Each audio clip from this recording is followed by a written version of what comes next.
Pero bukod pa dyan, hindi dapat binabaliwala ng hukuman yung dictates of fairness and justice. Paano naman magiging magkakaroon ng banta na tumakas ang isang 80 anyos na nahuhulog na habang naglalakad lamang? Akala ba nila sprinter ang isang 80 anyos? So, heto na naman si Butanding Mima Hari Roque na naunsyami sa kanyang plano na mag-eskapo papuntang Austria para sa kanyang asylum request sa Europe. Matalinong international law expert daw si Akla, pero bobo naman pagdating sa asylum process sa Europe. Ano ba naman yan? At sure na sure pa siya na magagrant ang interim release appeal ng kanyang tatay Digong. So sa akin po, bukas, 28 ng Nobyembre, dapat walang ibang desisyon ang appellate chamber kung hindi dapat nabigyan ng interim liberty si Tatay Digong because that is in accord with justice and fair play. So ayan siya. Pero para sa kanya, damned if you do, damned if you don't daw ang ICC. Kahit ano daw ang desisyon ng ICC, ekis na daw ito. Kahit anong desisyon po ng korte will prove that the ICC is not about justice, it is about politics.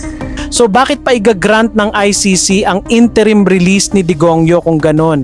Eh di mas mabuting i-reject na lang, di ba? Gaga talaga tong butanding na to na puro daldal na lang. Agree ba ho kayo o disagree? Maraming salamat po sa inyong patuloy na pagtangkilik ha. At mula ngayon, balik na tayo sa real issue. As expected sa kanyang video clip na ipinost sa kanyang official Facebook page kahapon, puro Tatay Digong na naman ang kanyang bukang bibig. Baka pagkaharap na niya si Digongyo, mainis sa kanya at murahin pa siya. Kaya punong-puno na si Sal Panelo sa kanya at gusto na siyang makulong. Notice for Hari Roque. Ay wala, pabayaan mo siya makulong. Ayoko sa mga taong ayoko. Kasi alam ni Butiki ang karakas ni Aklang Hari who has been a turncoat or balimbing ever since. Performative act ang lahat ng ito para kay Mima Hari because he knows the Duterte's returning to power is his only chance to regain his ill-gotten wealth and power. Ganyan ka-psycho ang isa sa mga siraulong main characters ng mga DDS. Si Tatay Digong at bakit kinakailangan siya bigyan ng kalayaan dahil siya kinidnap, dahil walang jurisdiction ng hukuman at dahil ayon sa Rome Statute, hindi katungkulan ng akusado na patunayan na hindi malakas ang ebidensya laban sa kanya. At ayon pa kay Butanding Hari, joke lang daw ang jailbreak statement ni Pionatic Sara. Oh, lalabas na yan si PRD. Ano na yan natin? I-jailbreak na yan natin lahat. I-jailbreak na yan natin lahat. What? Na certified na may saltik na ata. Palabasin na lang natin na kung anong mamamaraan si Tatay Digong. In other words, nagbiro si BP Sara na sige, itakas na lang natin si Tatay Digong. Sabihin na nating nabanggit yan. Eh ano ngayon?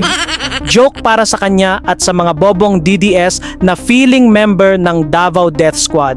Pero sa ICC, hindi yun joke. Less tactless talk, fewer mistakes, sabi nga nila. Coming to our Thanksgiving dinner tonight. As you know, in the US, Thanksgiving dinner is traditional. At heto siya, nag-celebrate pa ng Thanksgiving with friends na binubudol niya at may pa-dance number pa talaga ang Gaga kasama ang mga thunder na AFAM ng mga DDS OFW na nabudol niya. Mga DDS na tanga, halina maglaro tayo. Oh, ho, ho, ho! Mga DDS na tanga, halina maglaro tayo. Tanga-tangahan quiz show, sige sabay-sabay, oh! Isa ito sa mga dahilan kung bakit kailangan niyang magpanggap na mahal niya ang kanyang Tatay Digong daw. At saan siya pupulutin kung babaliktad pa siya sa mga Duterte, aber?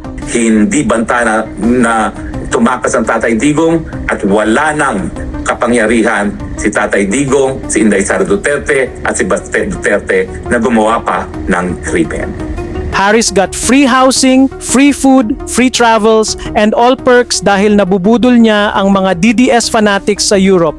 His performative acts are for his own survival. Deep inside, nagsisisi na yan si Mima Hari pero no choice si Akla kaya ganyan siya. Nabubuhay na lang sa pambubudol hanggang siguro maaresto na siya. Accordingly, the appeals chamber finds that the defense has failed to show that the pretorial chamber erred in its assessment. For these reasons, the third ground of appeal is rejected.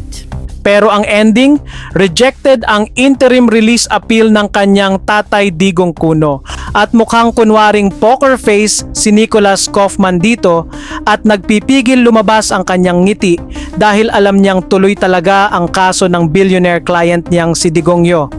Pag tuloy-tuloy ang kaso, tuloy ang kita, di po ba? In the present case, having rejected the three grounds of appeal presented by the defense in the appeal brief, the appeals chambers unanimously confirms the impugned decision. So Butanding Harry Roque has been wrong about everything since day one. Wala na siyang nagawang tama kasi wala siyang prinsipyo at nakadepende lahat ng kanyang desisyon sa kanyang survival at self-preservation. So see you soon here in the Philippines, Mima Aklang Harry.